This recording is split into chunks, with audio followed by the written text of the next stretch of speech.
Добрый день, уважаемые слушатели, с вами канал Эзотерика для тебя. Друзья, подписывайтесь на наш канал, у нас много интересных видео, а также ставьте свои лайки и пишите комментарии.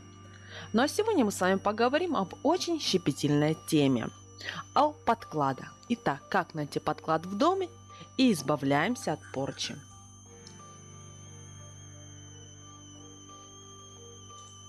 Порча относится к болезням энергетической системы человека.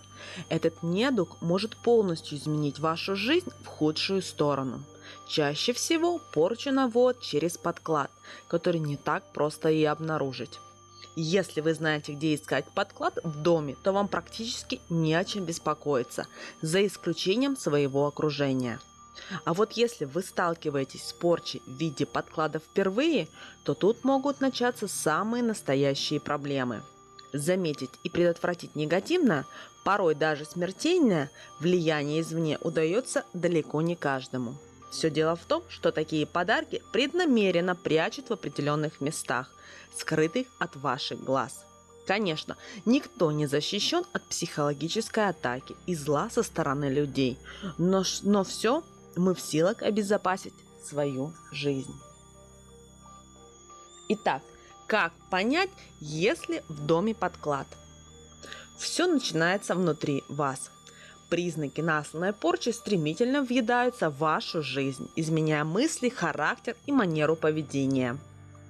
Прежде чем тратить силы и искать подклад, практики в области эзотерики рекомендуют провести диагностику помещения на наличие порчи при помощи обычной церковной свечки.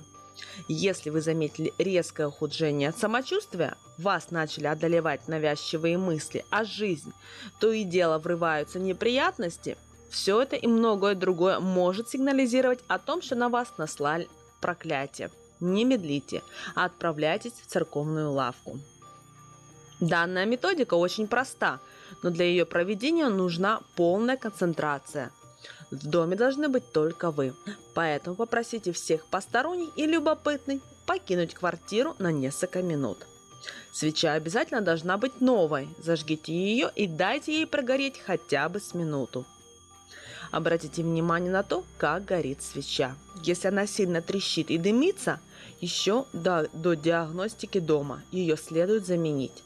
Поэтому запаситесь заранее небольшим количеством свечек, желательно из разных церковных лавок. Если пламя свечи горит прямо, вы можете приступать к поискам подклада. Пройдитесь с горящей свечей по всем уголкам вашего дома, заглядывая даже в труднопроходимые места. Чаще всего недоброжелатели оставляют свои подарки в дверных проемах, оконных косяках или на стыке двух стен. Досконально проверьте все. В местах повышенного скопления негатива свеча начнет трещать, дымиться, пламя будет сильно колыхаться.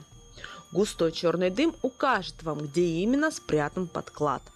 Будьте внимательны, это может быть практически любая вещь.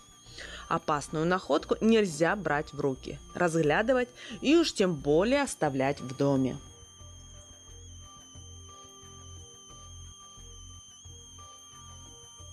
Как найти подклад в доме? Лучший способ найти подклад, как и любые другие источники негатива в доме, это генеральная уборка.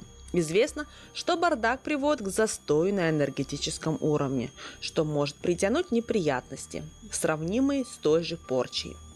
Чистота в доме – залог вашей счастливой жизни.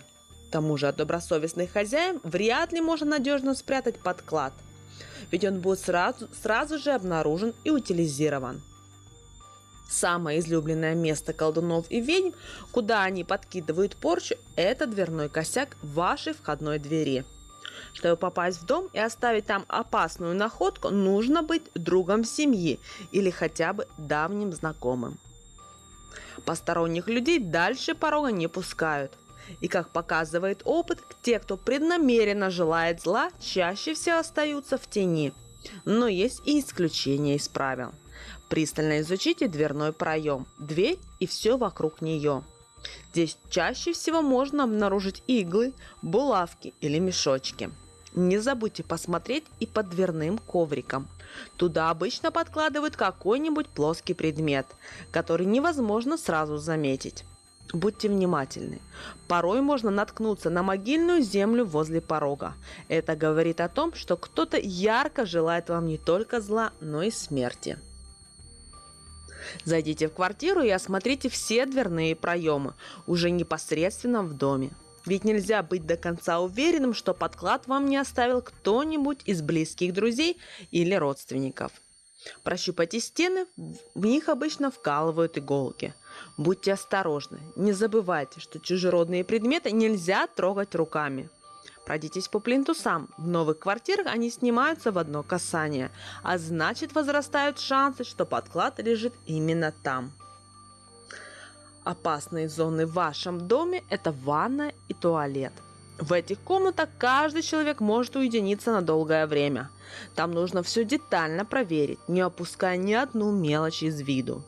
Затем перейдите к осмотру оконных рам, балконных дверей, батарей, подоконников, занавесок и цветочных горшков. И, конечно, посмотрите за мебелью. Чаще всего посторонние предметы прячут именно там. Отодвиньте диван, кровать, кресло, переберите все вещи в шкафах. Вы сразу поймете, что перед вами подклад. И вот тут нужно быть крайне осторожными, чтобы от него избавиться. И теперь мы поговорим о том, как избавиться от подклада. Первое и, пожалуй, самое важное правило – не трогайте опасную находку голыми руками. Так вы перетянете на себя всю негативную энергетику, которая заключена была в подкладе. Не перешагивайте и не наступайте на посторонний предмет. Также не стоит начинать бить тревогу. Если вы дадите слабину и почувствуете себя жертвой, вы обязательно ей станете. Сохраняйте спокойствие. Недоброжелатели могут целенаправленно провоцировать вас на эмоции.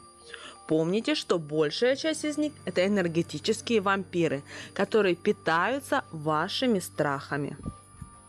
Сейчас вам необходимо собраться с мыслями и избавиться от подклада при помощи подручных средств. Вам потребуется ношенная вами или кем-то из членов семьи вещь, с которой потом будет не жалко расстаться. Также вам могут послужить добрую службу веник и губки для мытья посуды, которыми вы сможете смести подклад. Вместо совка можно взять газету, бумагу и пакет. Теперь переходим к самому ответственному этапу, к избавлению от подклада. Его необходимо придать огню. Сжечь придется все вещи, которыми вы при этом пользовались, на которых сохранилась негативная энергетика. Разведите небольшой костер где-нибудь подальше от дома и прохожих. Бросьте все предметы в огонь. Отойдите подальше и не вдыхайте дым. Верующим людям рекомендуется читать молитву «Отче наш». Дождитесь, пока огонь догорит до конца, а затем отправляйтесь домой, не оглядываясь. Узнать, если на вас порча или нет, можно самостоятельно. Не обязательно привлекать к этому экстрасенсов и колдунов. Среди них много шарлатанов, поэтому доверяйте только себе. Со снятием порчи лучше всего не затягивать. Это очень опасная магическая атака, изменяющая судьбу человеку и его самого. Однако винить во всех бедах недоброжелателей тоже нельзя. Причина черной полосы может быть спрятана именно в вас. И далеко не всегда это энергетическое вмешательство. Возможно, вы сбились с пути, и высшие силы сигнализируют вам об этом. Берегите себя и будьте счастливы. С вами был канал Эзотерика для тебя. До новых встреч!